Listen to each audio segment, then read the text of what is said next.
Capítulo 2. La revolución desde arriba. En la primavera de 1902, al alcanzar la mayoría de edad, Alfonso XIII accedió al trono de España después de jurar la Constitución. Era un rey nuevo para un siglo nuevo. Una oportunidad para adaptar el sistema político de la Restauración a los nuevos retos y problemas que planteaba la sociedad, para emprender un programa de regeneración nacional, la palabra en boca de todos, repetida en los salones del Palacio Real, en los pasillos de las Cortes y en el último casino provinciano. Las élites políticas pretendían, con el concurso de la corona, encabezar una reforma desde arriba, una movilización nacionalizadora que ampliara las bases sociales del régimen sin poner en peligro su hegemonía. La historia política española entre 1902 y 1917 es la crónica de ese fracaso. Las razones son complejas y diversas, la propia actitud de Alfonso XIII, la crisis de los partidos tradicionales y la inestabilidad de los gobiernos, entre otras. La oportunidad de los conservadores llegó con Antonio Maura, entre 1904 y 1909. El turno de los liberales respondió al empeño de José Canalejas, una esperanza frustrada con su asesinato en 1912. A los problemas heredados del siglo XIX, como el clericalismo o el militarismo, se sumaron otros nuevos como la guerra de Marruecos, el nacionalismo catalán, el republicanismo radical o el crecimiento del movimiento obrero organizado. El primer episodio de la crisis del sistema político llegó en 1909, con el eco de la Semana Trágica de Barcelona. A partir de 1913 ya no se pudo hablar de un turno pacífico de los dos grandes partidos dinásticos. Y en los años siguientes, con gobiernos cada vez más inestables, el impacto político, económico y social de la Gran Guerra llevó al país al verano revolucionario de 1917, un punto de no retorno en el camino hacia la descomposición final del régimen. Regenerar la nación. El 17 de mayo de 1902, cumplidos los 16 años, Alfonso XIII juró la Constitución y asumió sus poderes y responsabilidades como monarca. Su educación, en medio de palaciegos de conocida militancia confesional y militares tradicionales con una concepción castrense de la vida pública, explica en parte sus convicciones católicas, su afición por los uniformes y los desfiles y el agrado con el que representaba su papel de rey soldado. No era, desde luego, la preparación más adecuada para el jefe de Estado de una monarquía parlamentaria que tenía que afrontar los retos modernizadores del siglo XX. Tampoco las prerrogativas regias parecían las mejores armas para ensanchar las bases sociales del régimen y seguir por el camino de la ciudadanía democrática. Alfonso XIII era el comandante en jefe de las Fuerzas Armadas, su persona era sagrada e inviolable, irresponsable frente al Parlamento, elegía al presidente del gobierno, podía nombrar y separar libremente a los ministros, designaba senadores vitalicios, compartía el poder legislativo con las Cortes, a las que convocaba y disolvía, cuidaba de la administración de justicia y dirigía las relaciones diplomáticas. Consciente de sus amplias competencias, pronto mostró su voluntad de no renunciar a ellas, de intervenir en la política como un rey gobernante, no como un monarca relegado a un mero papel de moderación y representación. El primer problema serio era el de la sucesión de liderazgos, en el Partido Conservador, huérfano desde el asesinato de Cánovas, y también en el Partido Liberal. El fallecimiento de Sagasta, en enero de 1903, significó el fin de una generación. La primera oportunidad de cambio y renovación política la había tenido Francisco Silvela en 1899. Al frente de la Unión Conservadora, supo apartar del poder a las facciones históricas más intransigentes y presentar un gabinete dispuesto a asumir las ansias regeneracionistas de la nación. En esa línea iban iniciativas como el nuevo Ministerio de Instrucción Pública y Bellas Artes o el Fomento, desde el Ministerio de Gobernación de Eduardo Dato, de las primeras medidas de reforma social como la limitación de la jornada laboral de las mujeres y los niños, la ley de accidentes de trabajo o los estudios que precedieron a la fundación del Instituto de Reformas Sociales, que no vería la luz hasta 1903. La nota más sobresaliente la puso Fernández Villaverde al frente de Hacienda, capaz de sanear las arcas del Estado y de modernizar la política fiscal creando la contribución de utilidades.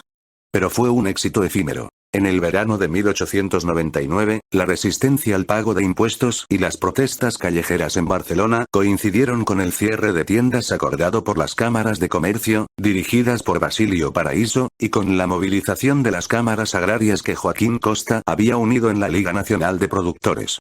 En los primeros meses de 1904 ambas organizaciones coincidieron en la Unión Nacional, un organismo dispuesto a plantar cara a la política oficial con un nuevo cierre de comercios y una campaña nacional que promovía la desobediencia fiscal.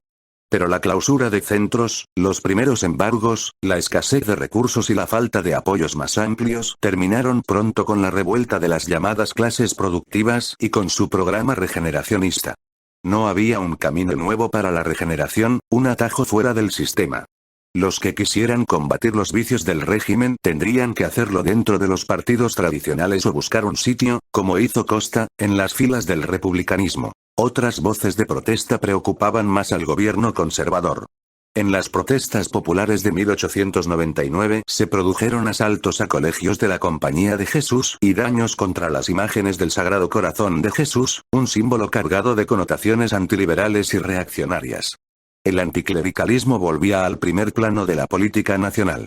No era un fenómeno nuevo, todavía se recordaban las oleadas de motines, quemas de conventos y matanzas de frailes de 1822, 1834 y 1835.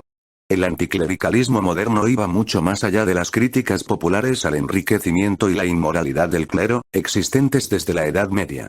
Era un movimiento político de tradición liberal que defendía el proceso de secularización, esto es, la libertad de cultos, la desvinculación de la sociedad civil del dominio eclesiástico y la creación de un Estado laico. En el cambio de siglo, ese movimiento político se manifestó públicamente en España como una reacción frente a los excesos del clericalismo, frente a la resistencia de la jerarquía eclesiástica a perder los privilegios políticos, jurídicos, económicos y sociales que aún mantenía y que había reforzado el carácter confesional de la Constitución de 1876. Clericalismo y anticlericalismo se conformaron, en la primera década del siglo XX, como dos fenómenos complejos, dinámicos y casi complementarios, que se alimentaron mutuamente. El desastre del 98 proporcionó los primeros motivos para la protesta anticlerical por la actuación de las órdenes religiosas en Filipinas. Después vinieron las actitudes confesionales de algunos miembros del gobierno, en el otoño de 1900 las noticias del fallido levantamiento carlista y el anuncio de la boda de la princesa de Asturias con el ultramontano hijo del conde de Caserta, en las primeras semanas de 1901, el proceso del caso Ubao, una joven confinada en un convento sin la autorización paterna, y el revuelo montado alrededor del estreno de Electra, la conocida obra teatral de Galdós. El Partido Liberal justificaba sus actitudes anticlericales como parte de un programa regeneracionista más amplio, como un obstáculo que había que superar para dejar libre el camino hacia la modernización de España. Pero, en el fondo, era también una cuestión de oportunidad política, un recurso con una notable capacidad de movilización social. José Canaleja se convirtió en el líder de ese movimiento. La cuestión religiosa estaba en el Parlamento, en la prensa y en la calle, y los motines aislados se convirtieron en manifestaciones ordenadas y en campañas organizadas que mostraron el éxito de nuevas formas de acción colectiva como los mítines, las asambleas, las giras festivas, el boicot de las demostraciones católicas o los actos de transgresión de los ritos religiosos. El protagonismo de la protesta anticlerical correspondió al republicanismo radical de base populista, con los ejemplos más claros de Vicente Blasco Ibáñez en Valencia o de Alejandro Lerroux, el emperador del paralelo, en Barcelona. A partir de una amplia red de centros y casinos, y de un discurso exaltado y agresivo, el republicanismo se convirtió en un movimiento de masas capaz de enfrentarse con éxito a los partidos dinásticos en las contiendas electorales locales, de dominar el escenario público, con el recurso constante a las movilizaciones callejeras, y de mantener su hegemonía entre los trabajadores urbanos por lo menos hasta los años de la Gran Guerra. Sin estos precedentes no se pueden entender los sucesos de la Semana Trágica, en 1909, ni la pervivencia de una identidad colectiva anticlerical que, aunque decayó en la segunda década del siglo XX, se mantuvo latente y volvió a resurgir con fuerza en los años de la Segunda República. En 1901, la consecuencia más visible de la oleada de protestas anticlericales fue la caída de los conservadores y el último regreso al poder de Sagasta, que preparó la llegada al trono de Alfonso XIII. Cuando Sagasta, enfermo y agotado, dimitió en diciembre de 1902, unas semanas antes de su muerte, se abrió la lucha por el liderazgo liberal entre las clientelas agrupadas en torno a figuras históricas como Segismundo Moret, Eugenio Montero Ríos o el general José López Domínguez. La crisis interna de los partidos dinásticos impedía llevar adelante cualquier intento serio de regeneración. Entre diciembre de 1902 y junio de 1905 se sucedieron 5 gobiernos conservadores: Francisco Silvela, Raimundo Fernández Villaverde, Antonio Maura, Marcelo de Azcárraga y otra vez Fernández Villaverde. Las sesiones de las Cortes, suspendidas 6 veces en ese periodo, solo estuvieron abiertas en breves periodos, apenas 12 meses de actividad parlamentaria. Fue entonces cuando se acuñó la expresión de crisis oriental 6, relacionando los cambios de gabinetes y ministerios con las visitas que los líderes políticos hacían al Palacio de Oriente. El regreso de los liberales al poder no significó una mayor estabilidad gubernamental.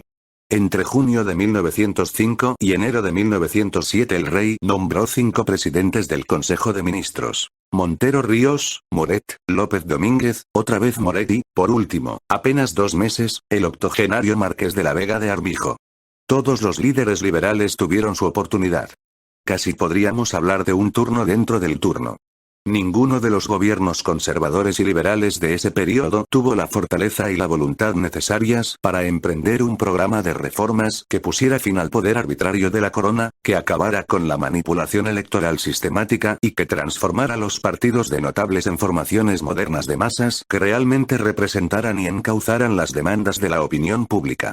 Ninguno salvo, quizá, Antonio Maura. Maura y la Semana Trágica. Antonio Maura se puede calificar como el político conservador más importante del primer cuarto del siglo XX. La primera oportunidad para poner en práctica sus ideas llegó en las elecciones de 1903, al frente del Ministerio de Gobernación del gabinete de Silvela.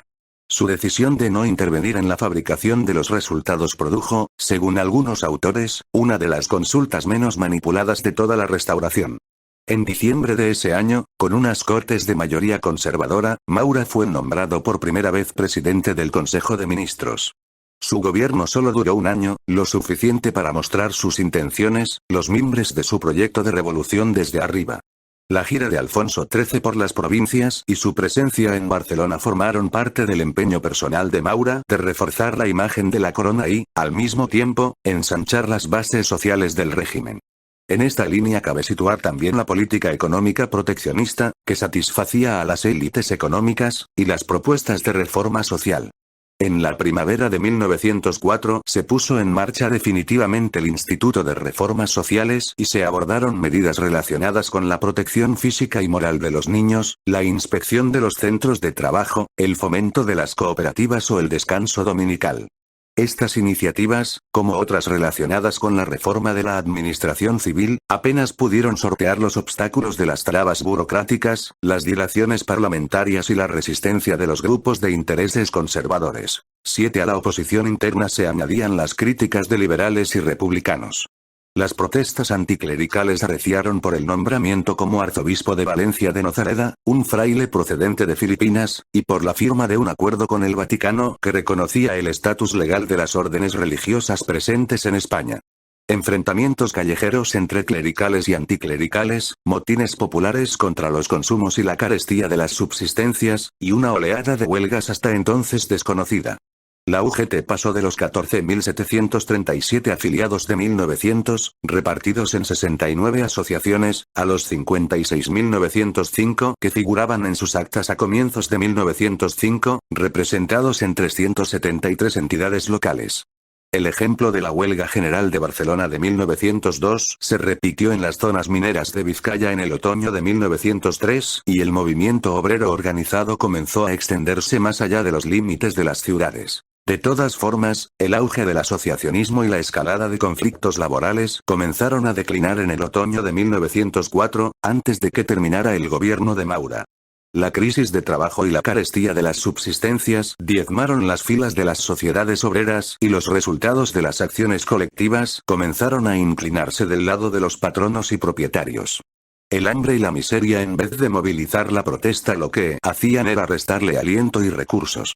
El fracaso de la huelga general convocada por los socialistas, en julio de 1905, era la prueba de que el movimiento obrero todavía no era capaz de dar el paso desde las acciones locales a las campañas nacionales. El final del primer gabinete de Maura, en diciembre de 1904, fue provocado por Alfonso XIII, empeñado en nombrar al jefe del Estado Mayor en contra del parecer del ministro de la Guerra, un ejemplo más del intervencionismo del joven monarca. En esa ocasión Maura no estaba dispuesto a ceder ante los deseos del rey y presentó su dimisión. Era un paso atrás para tomar impulso hacia adelante. En los meses siguientes, y durante los frágiles gobiernos liberales que se sucedieron, su figura se fue agrandando paso a paso. Las elecciones de 1907 concedieron al Partido Conservador una clara mayoría absoluta. Antonio Maura disponía, ahora sí, de un bloque unido, sin divisiones de facciones y familias, bien disciplinado alrededor de un líder indiscutible. Era su turno. La oportunidad de un gobierno largo y estable para hacer el descuaje del caciquismo y moralizar la vida política. En los 2 años siguientes, hasta el conflictivo verano de 1909, pasaron por el Congreso más de 200 iniciativas legislativas. Sin abandonar sus sólidas convicciones católicas y monárquicas, Maura estaba convencido de que una reforma gradual, realizada desde un gobierno fuerte pero respetuoso con las formas 8 parlamentarias, luz y taquígrafos fue su famosa expresión, podía convertir a las masas neutras del país, que él creía esencialmente conservadoras, en ciudadanos activos. Para ello había que legitimar las instituciones públicas y acercarlas a la sociedad. El cuerpo central de su proyecto se basaba en 3 reformas básicas: la justicia municipal, el sistema electoral y la administración local. La ley de justicia municipal pretendía dotar de independencia y estabilidad a los jueces municipales y romper por ese flanco el entramado clientelar. El ataque frontal contra el fraude y la corrupción era el propósito de la ley de reforma electoral, que desligaba del poder político la confección de los censos, la composición de las juntas electorales o los dictámenes sobre las actas recurridas y decretaba, entre otras muchas medidas, cuestiones controvertidas como el carácter obligatorio del voto o el famoso artículo 29, que permitía la elección directa en aquellos distritos donde solo se presentara un candidato. Por último, el descuaje de los cimientos del caciquismo se confiaba en la ley de administración local, probablemente la iniciativa más ambiciosa, que ampliaba las competencias de los ayuntamientos y les confería autonomía jurídica y personalidad política independiente. El segundo frente legislativo del gobierno largo de Maura fue la reforma social, un conjunto de proyectos de tono paternalista que buscaban, sobre todo, disminuir la conflictividad social y el egoísmo de clase, pero que supusieron, de todas formas, un notable avance en un terreno casi virgen. La creación en 1908 del Instituto Nacional de Previsión, los tribunales industriales, los consejos de conciliación y arbitraje, el cuerpo de inspectores laborales o la ley de huelgas de abril de 1909 fueron los resultados más sobresalientes de esa política proteccionista y conciliadora. Sin embargo, esa suma de disposiciones no consiguió abrir una vía para la solución pacífica de los conflictos. La verdad es que la sensación final de Maura, cuando la tormenta del verano de 1909 echó abajo su obra, tuvo que ser de frustración. Los proyectos de reorganización del ejército y de reforma del sistema de reclutamiento se quedaron en el papel, como la ley de administración local, que después de innumerables debates y enmiendas no llegó a ver la luz. Tampoco las reformas electorales cumplieron sus objetivos. El encasillado y el falseamiento siguieron dando sus frutos en los distritos rurales uninominales, que eran la gran mayoría. El principio del fin llegó en mayo de 1908, cuando Maura presentó en el Congreso la ley sobre represión del terrorismo. El proyecto, que ponía en peligro los derechos de asociación y de expresión, concitó enseguida las críticas de liberales y republicanos, 9 unidos en un bloque de izquierdas. Por primera vez desde el inicio de la Restauración, un partido dinástico, el liberal, se alejaba del pacto del turno y giraba hacia su izquierda. La campaña propagandística contra el gobierno, dirigida por el tras de la prensa madrileña, El Imparcial, El Liberal y Heraldo de Madrid, no tenía precedentes en España. Y la movilización no terminó con la retirada del proyecto de ley. Muy al contrario, tomó nuevos bríos cuando empezaron a llegar las noticias de lo que estaba pasando en Marruecos. Las críticas políticas se convirtieron en un clamor general. La presencia española en el norte de África había quedado fijada por el acuerdo secreto firmado con Francia en 1904 y por la Conferencia de Algeciras de 1906. Un espacio de influencia limitado a la zona montañosa del Rif. El interés de ese territorio estaba motivado, más que por su situación estratégica o sus posibles beneficios económicos, por una cuestión de prestigio nacional, maltrecho desde la pérdida de las colonias. Los altercados y enfrentamientos con las cabilas vecinas, visibles desde 1908, se hicieron más frecuentes en 1909 alrededor de las minas explotadas cerca de Melilla. El 9 de junio, un ataque de los rifeños causó 6 muertes y el gobierno decidió enviar refuerzos a la zona para proteger los intereses españoles. Los socialistas iniciaron una campaña de agitación y los mítines organizados en muchas ciudades tenían su eco en la calle con manifestaciones que terminaban en concentraciones delante de los cuarteles y algunos motines en los andenes de las estaciones. El día 12 de julio la llamada a filas de los reservistas, percibida como una doble injusticia, extendió las voces de protesta. A partir del día 14 en el puerto de Barcelona comenzaron los incidentes contra el embarque de tropas, escenas similares a las que se vivieron en las estaciones de Madrid y de otras ciudades. Las noticias de los primeros combates en el exterior de Melilla demostraban que no se trataba de una rápida operación de castigo. El día 23 el asalto al Monte Gugurú terminó con un gran número de bajas, en medio del caos y la confusión general, y el 27 se produjo la masacre de una columna topada en el Barranco del Lobo. 150 muertos en un día, más de 1000 bajas antes de terminar el mes. El PSOE y la UGT convocaron una huelga general en toda España para el 2 de agosto. Pero los acontecimientos se precipitaron en Barcelona a partir del día 26 de julio. La huelga declarada ese día por Solidaridad Obrera, el sindicato de orientación anarquista creado en 1907, con la participación de socialistas y republicanos, se extendió por toda la ciudad y dio comienzo a una semana de enfrentamientos armados, barricadas, asaltos a tranvías y fielatos de 10, consumos y acciones violentas anticlericales. La responsabilidad del incendio de 80 edificios religiosos, y de las acciones iconoclastas que se vivieron en algunos de ellos, se atribuyó a grupos de republicanos radicales inspirados por Lerroux. En todo caso, la composición social de los motines, muy heterogénea, demostró la extensión de la identidad anticlerical en la cultura de las clases populares. Cuando el ejército recuperó el control de todos los barrios de la ciudad, el viernes día 30, comenzó el recuento de los muertos, 104 paisanos y 8 guardias, además de varios centenares de heridos. Los sucesos de la semana trágica traspasaron los límites de Barcelona. Las protestas y los enfrentamientos violentos se extendieron casi por una veintena de provincias.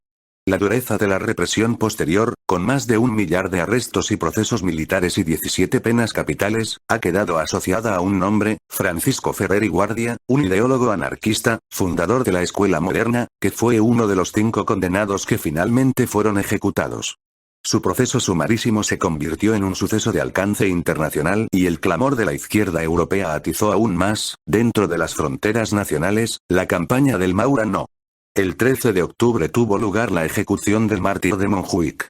2 días después abrieron las cortes y llovieron las críticas contra un gobierno que ya estaba sentenciado. El 21 de octubre el rey encargó a Moret la formación de un nuevo gobierno liberal. De Canalejas a la Gran Guerra el cambio de gobierno no fue la única consecuencia de los graves sucesos de 1909.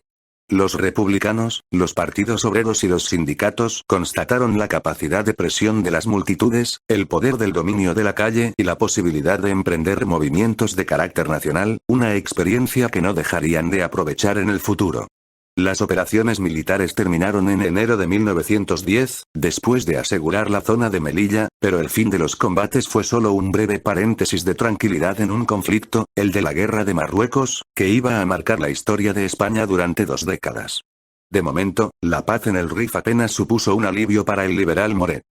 La brevedad de su gobierno se debió no tanto a la hostilidad de una parte del ejército, al boicot de la oposición conservadora o a la amenaza de la conjunción entre republicanos y socialistas, ratificada en noviembre del año anterior, sino a la falta de apoyos dentro de su propio partido. Los jefes de las facciones rivales consiguieron que el rey, en febrero de 1910, en la llamada crisis del miércoles de ceniza, le retirara su 11 confianza y nombrara en su lugar a José Canalejas.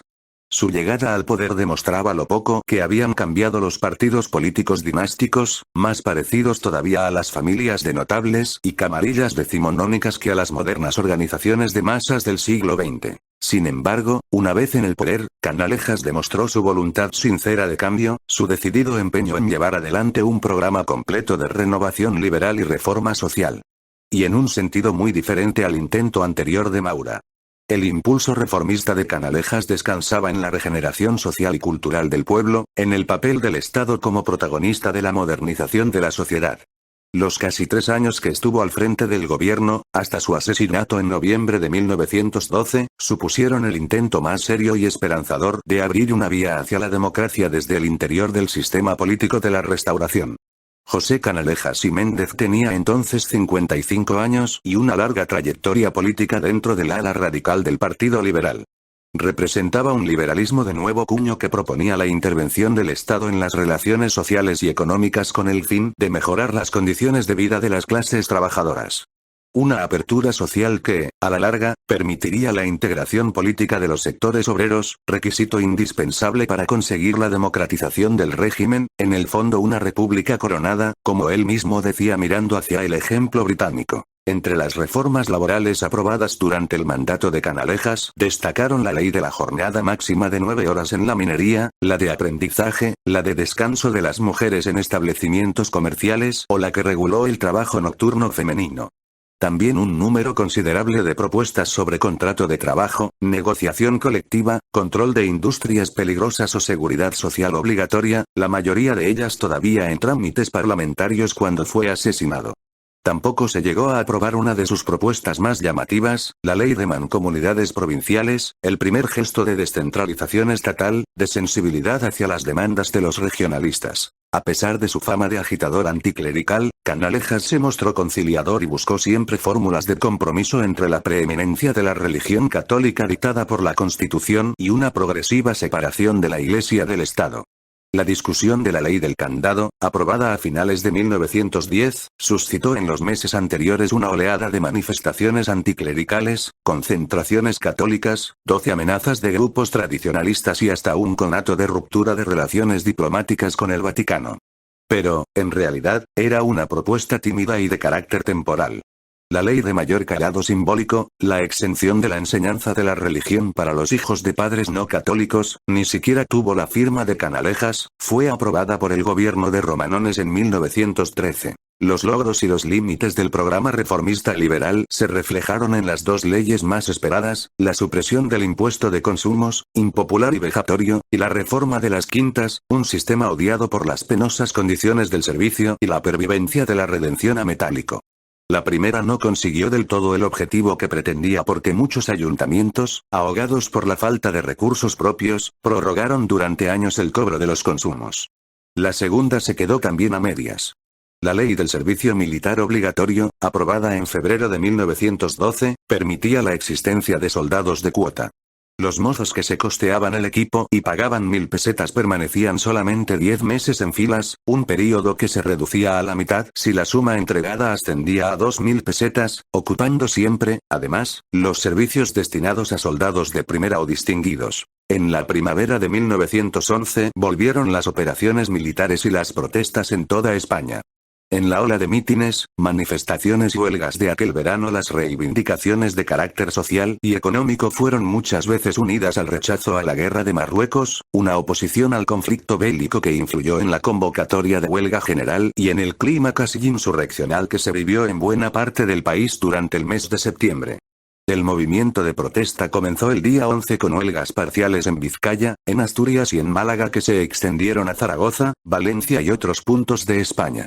Unos días antes se había celebrado el primer Congreso de la Confederación Nacional del Trabajo, la CNT, el sindicato de orientación anarquista fundado un año antes en Barcelona sobre las bases de solidaridad obrera. El PSOE y la UGT se sumaron a la huelga general de forma tardía, cuando en muchos puntos los obreros ya habían depuesto su actitud. Los incidentes más graves tuvieron lugar en Cullera, el día 18, donde unos huelguistas mataron a 3 funcionarios.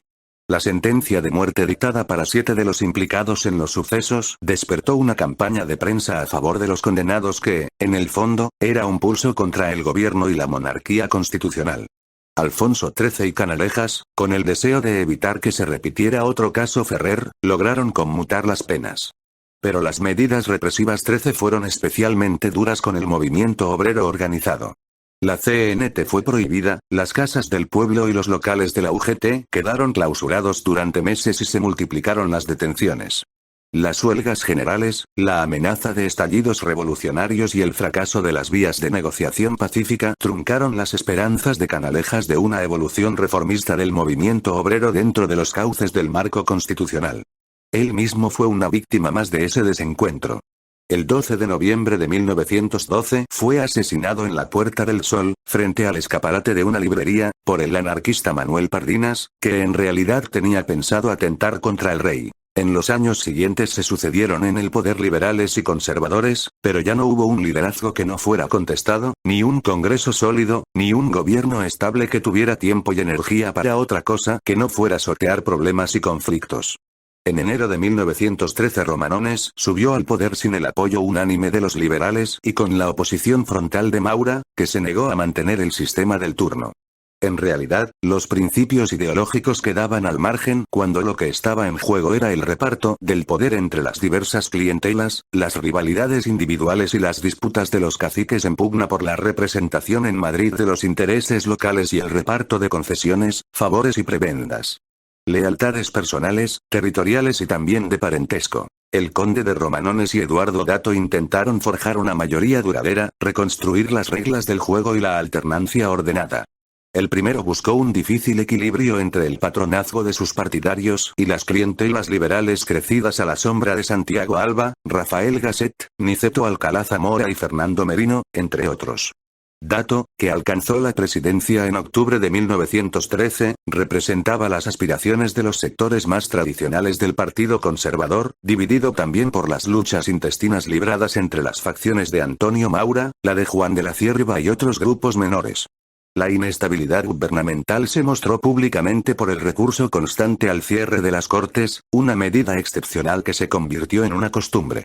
Durante los 2 años del gobierno de Dato, de octubre de 1913 a diciembre de 1915, la actividad parlamentaria se redujo a 6 meses de sesiones, los mismos que mantuvo abierta la Cámara el gabinete de Romanones, que tomó su relevo en el siguiente bienio. Ese vacío legislativo vinculó la suerte del poder ejecutivo, cada vez más, a la confianza de la corona, a la intervención del rey, erosionando, de ese modo, la legitimidad del sistema parlamentario. 14 En el verano de 1914 empezó la Gran Guerra, un conflicto bélico de dimensiones desconocidas. La actitud inicial española no podía ser otra que la neutralidad. Tanto Dato como Romanones eran conscientes del limitado potencial militar del ejército y de la posición marginal del país dentro del escenario europeo. Sin embargo, con el paso de los meses, la declaración de neutralidad no libró a España de un intenso debate en la prensa y en la opinión pública. Entre los aliadófilos se contaban casi todos los liberales, con una simpatía comedida hacia Francia y Gran Bretaña que no ocultaban los reformistas, los republicanos e incluso los socialistas. En el lado contrario, el de los germanólicos, estaban los carlistas, los jóvenes mauristas y amplios sectores del ejército, la iglesia y la nobleza. El debate se fue agriando y subiendo de tono a partir de 1915 con la incorporación de Italia al bando aliado, con las campañas de propaganda dirigidas y financiadas por las embajadas de las grandes potencias y con los torpedos que los submarinos alemanes lanzaban contra los barcos mercantes españoles. La controversia por la respuesta adecuada a esos ataques provocó la división de los liberales y la crisis final del gobierno de Romanones, en abril de 1917. El impacto de la Primera Guerra Mundial en España fue mucho más allá de las disensiones en torno a la política diplomática. La mayoría de la población permaneció ajena a ese debate, preocupada por cuestiones más básicas como las condiciones laborales o la carestía de los alimentos de primera necesidad. Durante el ciclo bélico el auge de la demanda externa generó en la economía española un proceso espectacular de expansión industrial y comercial, con grandes beneficios empresariales. Pero la otra cara de la euforia productiva fue la elevada inflación que provocó un fuerte incremento de los precios de los alimentos, siempre por encima del alza de los salarios. A lo largo de 1916 se repitieron los motines populares contra la carestía del pan y la presión fiscal y también las huelgas y manifestaciones promovidas por el movimiento obrero organizado, decidido a encauzar la indignación popular. A la huelga nacional ferroviaria del verano de 1916 le siguió el acuerdo alcanzado por los 2 sindicatos mayoritarios, la UGT y la CNT, para organizar un paro general de 24 horas en toda España. La huelga general del 18 de diciembre fue, sin duda, la mayor movilización social que se había visto hasta entonces en España. En marzo de 1917, unas semanas más tarde del movimiento revolucionario ruso que había conseguido la abdicación del zar Nicolás II, la UGT y la CNT acordaban la convocatoria de una huelga general indefinida antes de 3 meses. Capítulo 3. La crisis del régimen liberal. La mayoría de los especialistas están de acuerdo, en líneas generales, en el punto de inflexión que supuso la crisis de 1917 para la legitimidad del sistema político de la Restauración. El régimen sobrevivió al envite, pero no fue capaz de emprender las reformas necesarias para ampliar sus bases sociales y políticas y afrontar con éxito una transición ordenada hacia la democracia. Los gobiernos de esos años fueron débiles e inestables, sostenidos por partidos divididos en facciones y grupos de intereses que ocupaban un parlamento fragmentado. No era una tarea sencilla.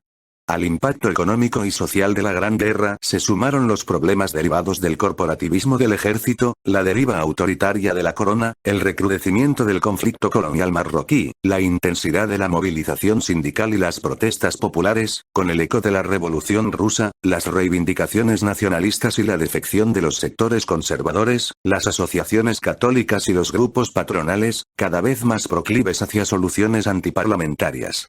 Esa situación se prolongó hasta septiembre de 1923, cuando Miguel Primo de Rivera, el capitán general de Cataluña, declaró el estado de guerra y exigió la entrega del poder sin encontrar apenas oposición. Verano de 1917. La tormenta política y social del verano de 1917 no empezó con la huelga general.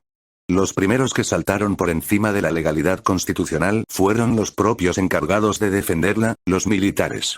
El movimiento de las juntas de defensa supuso el regreso del pretorianismo a la vida pública y el principio del fin de la supremacía del poder civil.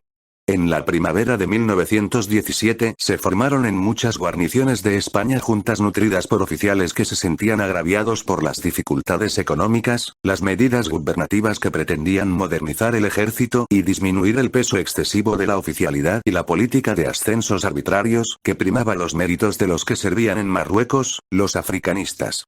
La detención de los líderes de la Junta de Infantería de Barcelona motivó la publicación, el 1 de junio, de un manifiesto en el que los oficiales exigían, además de la liberación de los arrestados, el reconocimiento de las juntas y la apertura de un proceso de reforma política, una declaración de tonos regeneracionistas que, en el fondo, ocultaba los intereses corporativos que habían guiado 16 la protesta.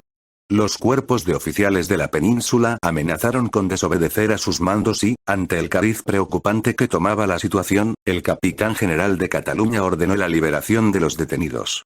El pulso ganado por los militares insubordinados terminó con la dimisión del gobierno de García Prieto, el líder liberal que había sustituido a Romanones en abril de ese año. El nuevo gobierno conservador, presidido por Dato desde el 9 de junio, decretó la suspensión de las garantías constitucionales y una férrea censura de prensa. Pero no pudo acallar la expectación creada por el movimiento militar y el descontento de la clase política. Al menos eso pensaban los socialistas, que reavivaron sus contactos con los republicanos convencidos de que había llegado el momento de la revolución. El 16 de junio se firmó una alianza de izquierdas que tenía el propósito de encabezar un movimiento general de reforma política.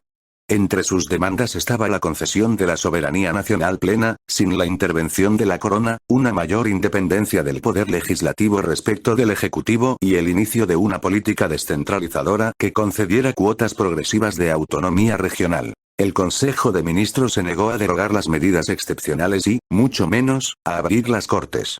Desde Barcelona, Cambó lideró el malestar existente y convocó una asamblea de parlamentarios para debatir un programa básico que descansaba en dos principios: la formación de un gobierno provisional y la convocatoria de cortes constituyentes a través de unas elecciones limpias.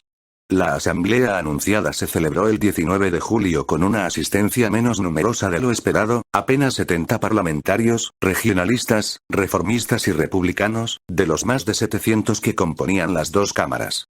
Pero las fuerzas del orden disolvieron la reunión sin demasiados problemas. De momento, los partidos implicados no parecían decididos a ir más allá en su desafío al gobierno. Y sin dirigentes políticos conspirando ni jefes militares inquietos en las puertas de los cuarteles, los líderes obreros se quedaron solos delante de la cita contraída con la revolución. Y a ella acudieron. Más bien, eso sí, arrastrados por los acontecimientos que encabeza del movimiento. El detonante fue la huelga de ferrocarriles y tranvías declarada en Valencia entre el 16 y el 24 de julio. En los primeros días de agosto los ferroviarios de toda España acordaron ir a la huelga en solidaridad y la dirección conjunta del PSOE y la UGT pensó que no quedaba otro remedio que convocar la huelga general indefinida para el día 13 de agosto. El manifiesto no se diferenciaba mucho del programa reformista de 17 la Asamblea de Parlamentarios, Gobierno provisional, elecciones sinceras y cortes constituyentes. El paro fue prácticamente general en Asturias, el País Vasco, Madrid, las comarcas industriales de Cataluña y del litoral valenciano, las zonas mineras andaluzas y bastantes capitales de provincia. Pero apenas tuvo eco en el resto de las regiones y pasó casi inadvertido en el mundo rural. Además, la pronta detención del comité de huelga dejó al movimiento sin dirección central, sin una estrategia coordinada, y los núcleos más activos quedaron aislados unos de otros, enfrentados a las tropas que se emplearon con contundencia. Después de varios días de enfrentamientos, con un saldo de casi 100 muertos y 2 millares de obreros detenidos, la mayoría de los huelguistas depusieron su actitud. Para tranquilidad del rey, España, de momento, no era una segunda Rusia. De todas formas, el fracaso del movimiento revolucionario del verano de 1917 no significó que el régimen quedara indemne. Las presiones de las juntas de defensa derribaron en octubre al gabinete conservador de Eduardo Dato. El poder civil quedó malparado frente al intervencionismo del ejército, que contó a partir de ese momento con el respaldo decidido de Alfonso XIII, convencido de que su defensa era la mejor garantía para la supervivencia del trono. Desde esa fecha hasta el golpe de Estado de septiembre de 1923, en un período de apenas 6 años, se celebraron 4 elecciones generales y se sucedieron en el poder 12 presidencias del Consejo de Ministros. Hubo gobiernos llamados de concentración, gobiernos nacionales, gabinetes de facción sin respaldo mayoritario y también coaliciones multipartidistas. Pero la inestabilidad gubernamental fue la nota dominante. Y las soluciones improvisadas y los acuerdos de urgencia que intentaron recomponer el turno bipartidista no pudieron sortear los obstáculos de la fragmentación del Parlamento, el muro infranqueable de los cacicazgos rurales, las demandas crecientes del nacionalismo catalán y vasco, los reveses de la guerra colonial en Marruecos y la oleada de conflictos sociales y enfrentamientos violentos que se extendió por toda España. El trienio bolchevista, el fracaso de los objetivos políticos propuestos por la huelga general de agosto de 1917 no conllevó la derrota del movimiento obrero. Más bien al contrario, este demostró una notable capacidad para organizar y encuadrar a los trabajadores de todos los sectores productivos. Un poder social y una influencia política que unos años atrás hubiera sido 18 inimaginable. La movilización social del verano se mantuvo latente gracias a la campaña pro-amnistía de los presos, que despertó una corriente de simpatía en buena parte de la opinión pública, y al fortalecimiento de las sociedades obreras y los cuadros sindicales, con un rápido ascenso tanto del número de afiliados como de las sociedades constituidas. El telón de fondo era la coyuntura económica de los años de la Gran Guerra, que aceleró los cambios sociales y estructurales que permitían hablar, por primera vez, de una clase obrera extendida a nivel nacional. Y los protagonistas indiscutibles de ese escenario eran los dos grandes sindicatos, la UGT y la CNT. En la segunda década del siglo XX, la UGT experimentó una profunda transformación. Los 40.000 afiliados de 1910 pasaron a ser casi 100.000 en 1917 y más de 200.000 en 1920. Las sociedades de oficios se reagruparon en sindicatos y federaciones de industria y los órganos dirigentes aumentaron su liderazgo, con la figura cada vez más destacada de Largo Caballero. Poco a poco, los conflictos laborales locales perdieron protagonismo frente a las campañas nacionales y las movilizaciones que afectaban a sectores enteros de la industria o los servicios. De esta manera, la UGT se convirtió en un sindicato de masas moderno, bien organizado y jerarquizado, capaz de encauzar las reivindicaciones obreras, coordinar las acciones colectivas de sus afiliados y emprender negociaciones de alto nivel con las asociaciones patronales y con el Estado. Obtuvo un éxito indudable en los núcleos mineros y metalúrgicos del norte y en sectores clave como el de los ferroviarios, pero no fue capaz de implantarse en la región más industrial del país, en Cataluña. Allí fue percibida como una organización lejana y centralista, ajena al mundo del catalanismo popular de raíz federal. En Cataluña, el protagonismo de la representación obrera tenía otras siglas. La CNT, la Confederación Nacional del Trabajo fue, sin duda, la organización obrera española más importante de las primeras décadas del siglo XX. En la fase inicial de su andadura, entre 1910 y 1911, decía agrupar a 26.000 trabajadores pertenecientes a un centenar largo de sociedades, la mayoría radicadas en Cataluña. Pero fue en el período de la Primera Guerra Mundial, después de varios años de represión y clandestinidad, cuando la CNT se convirtió en un sindicato de masas, con un crecimiento vertiginoso que le llevó de los 100.000 afiliados registrados en 1918 a los más de 700.000 obreros que, según sus cálculos, estaban representados en el Congreso celebrado en Madrid, en el Teatro de la Comedia, a finales de 1919. Más de la mitad de los delegados y adheridos procedían de Cataluña, con una implantación también notable en Levante, Andalucía y 19 Aragón y núcleos menores en el resto de las regiones. Destacaron figuras como Ángel Pestaña, Salvador Seguí, Joan Peiró o Manuel Buenacasa, que propagaban las ideas anarquistas y libertarias desde las páginas de Tierra y Libertad y Solidaridad Obrera, y jóvenes revolucionarios que no rechazaban el activismo armado, como Durruti, Ascaso o García Oliver. De todas formas, había una diferencia muy clara entre los cuadros de dirigentes y los propagandistas relacionados con los ateneos y la prensa ácrata, que mantenían vivos los planteamientos teóricos y las consignas revolucionarias, y los militantes que realmente se ocupaban de la lucha diaria y la organización interna de las federaciones de oficio y los sindicatos únicos, impuestos desde 1918. La gran mayoría de los afiliados eran trabajadores ajenos a los debates doctrinales que pagaban sus cuotas y se sumaban a las protestas laborales porque pensaban que de esa manera podían mejorar sus salarios y sus condiciones de trabajo. En el fondo, las prácticas cotidianas y la cultura política de los cenetistas no se diferenciaban tanto de las de los socialistas. En una coyuntura de crecimiento general de precios y grandes beneficios empresariales, los trabajadores descubrieron las ventajas de la organización sindical y la presión continuada sobre los patronos para conseguir aumentos salariales y mejoras en sus condiciones de vida. Los empresarios, por su parte, mientras se mantuvo la bonanza económica, se mostraron dispuestos a ceder a las reivindicaciones. Y el éxito de las primeras huelgas, cortas y victoriosas para los trabajadores, animó el espíritu de asociación y reivindicación. Los vientos de la revolución venían desde Rusia, donde los bolcheviques, que habían acabado con la dinastía zarista, se disponían a instaurar un régimen proletario. Juan Díaz del Moral, el notario de Bujalance, definió como trienio bolchevista al período más álgido de huelgas y conflictos sociales, que se extendió desde los primeros meses de 1918 hasta finales de 1920. La importancia de ese ciclo de conflictividad social quedó registrada en las estadísticas del Instituto de Reformas Sociales. Las 306 huelgas anotadas en 1917 pasaron a ser 463 en 1918, 895 en 1919 y 1060 en 1920. A partir de ese momento se invirtió la tendencia. El final de la guerra en Europa terminó con el espejismo de los beneficios extraordinarios, los precios cayeron y las plantillas de las empresas disminuyeron al tiempo que los salarios se contenían. Las huelgas se endurecieron y empezaron a caer del lado de los propietarios, cada vez mejor asociados, que utilizaron con frecuencia el arma del cierre patronal, el lockout. Los 20 gobiernos de esos años, que legislaron reformas importantes, como la jornada de 8 horas, y que ensayaron fórmulas de conciliación y tímidos intentos de negociación, terminaron recurriendo siempre al empleo abusivo de la Guardia Civil y del Ejército y a la adopción de medidas excepcionales como la declaración del estado de guerra o la suspensión de las garantías constitucionales, en vigor desde 1919 hasta la primavera de 1922. La ciudad protagonista de esos años conflictivos fue Barcelona. En febrero de 1919 empezó la huelga de la Canadiense, la empresa hidroeléctrica que suministraba el agua y la luz de la ciudad.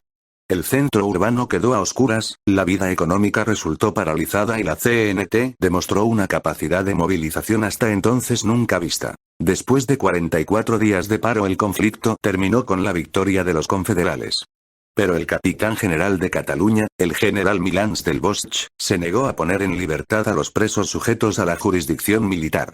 La CNT reaccionó convocando la huelga general.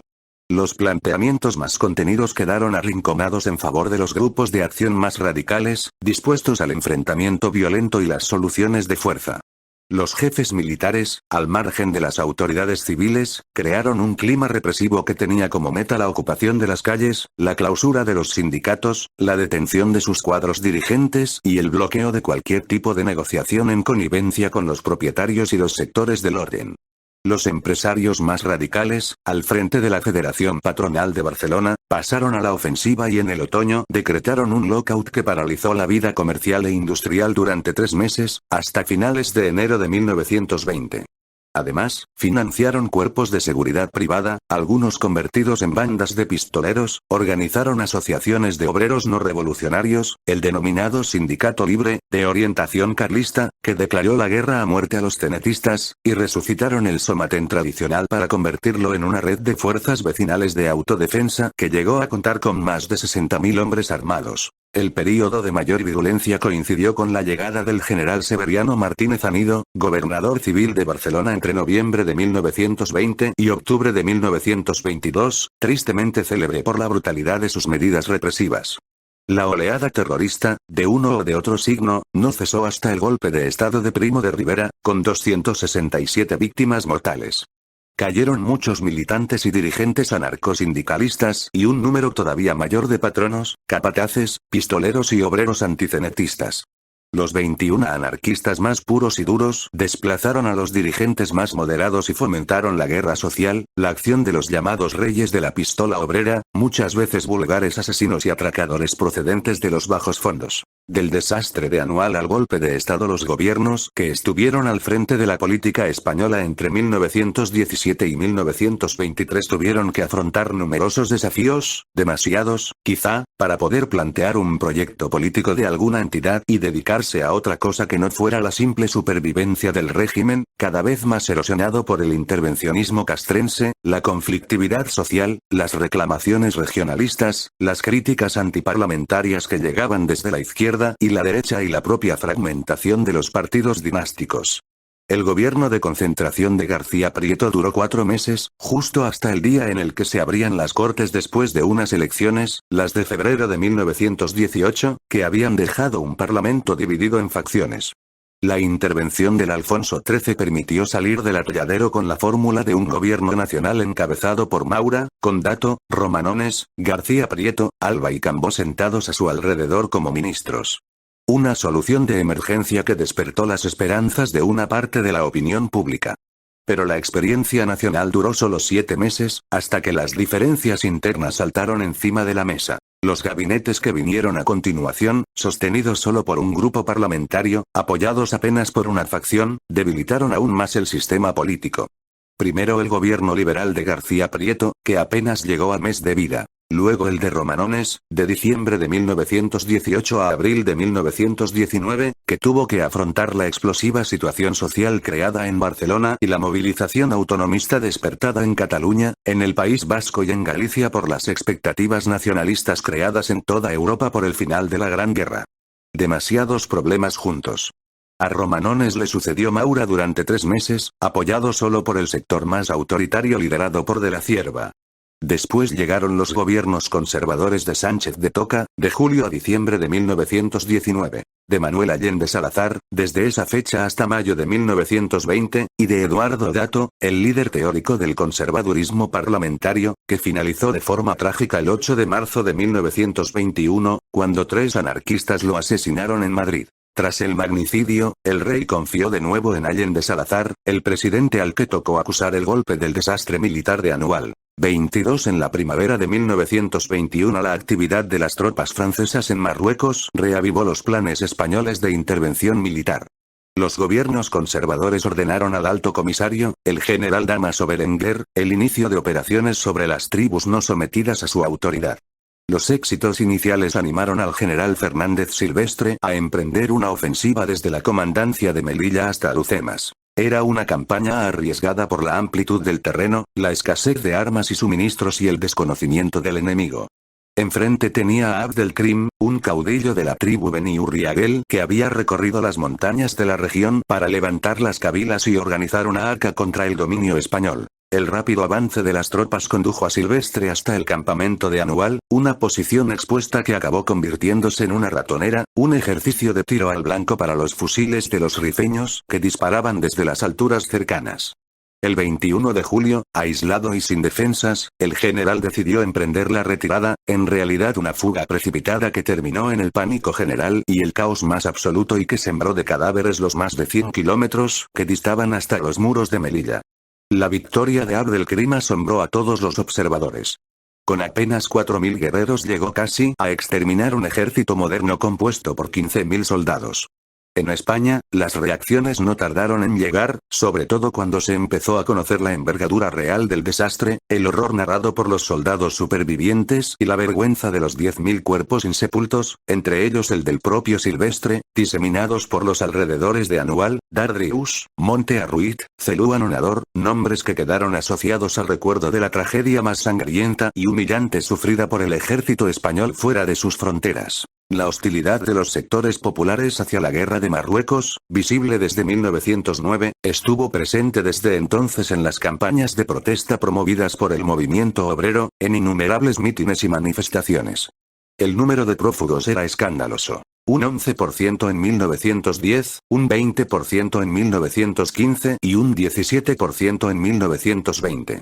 El debate sobre las responsabilidades del desastre de Anual recorrió el último período del sistema político de la Restauración, y aún estaba pendiente de resolución en septiembre de 1923, cuando llegó el golpe de Estado. En un principio, el gobierno de Maura se limitó a hablar de responsabilidades militares y para ello encargó un informe oficial al general Picasso, un ejemplo de rigor y eficacia intachables. Pero a finales de octubre de 1921, cuando se abrieron las Cortes, la oposición exigió hablar también de 23 responsabilidades políticas. Las críticas públicas dirigidas al papel desempeñado por el rey, decidido defensor del intervencionismo colonial, deterioraron notablemente su prestigio y socavaron aún más los cimientos del régimen. A la izquierda del arco político estaban los socialistas, que después de la derrota de la huelga general de 1917 no habían vuelto a creer en la posibilidad de una reforma del sistema de la Restauración. Esta postura se había visto reforzada tras un debate agotador sobre la naturaleza de la revolución bolchevique y la posible adhesión a la Tercera Internacional. De esa polémica interna nació la escisión de una parte de las juventudes socialistas y la creación, en abril de 1920, del Partido Comunista de España. El PSOE y la UGT seguían definiéndose como organizaciones revolucionarias, pero creían que la revolución llegaría por revolución, un fruto madurado por una crisis futura del sistema económico capitalista. El rechazo de los socialistas a colaborar con los partidos burgueses tenía mucho que ver con la deriva de los reformistas de Melquíades Álvarez hacia los aledaños del Partido Liberal y con el decaimiento del republicanismo histórico, que se había quedado con 10 escaños en las elecciones de 1920. El panorama de las fuerzas derechistas y los sectores de orden había variado en los años posteriores a la Gran Guerra.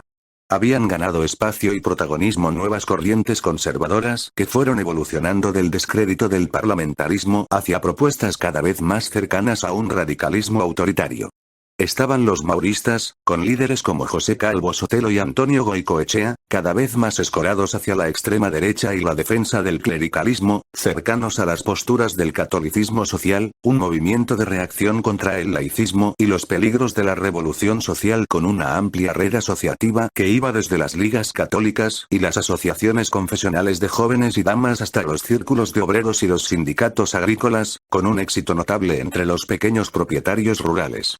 En 1920 la Confederación Nacional Católica Agraria contaba oficialmente con 52 federaciones, 5.000 sindicatos y 600.000 asociados. Estaban también los círculos nobiliarios, las confederaciones patronales y las asociaciones profesionales, todos desencantados con la clase política, proclives a una solución de fuerza de carácter técnico y corporativo, un cirujano de hierro que tuviera las manos libres para resolver los problemas del país sin el fárrago inútil del parlamentarismo.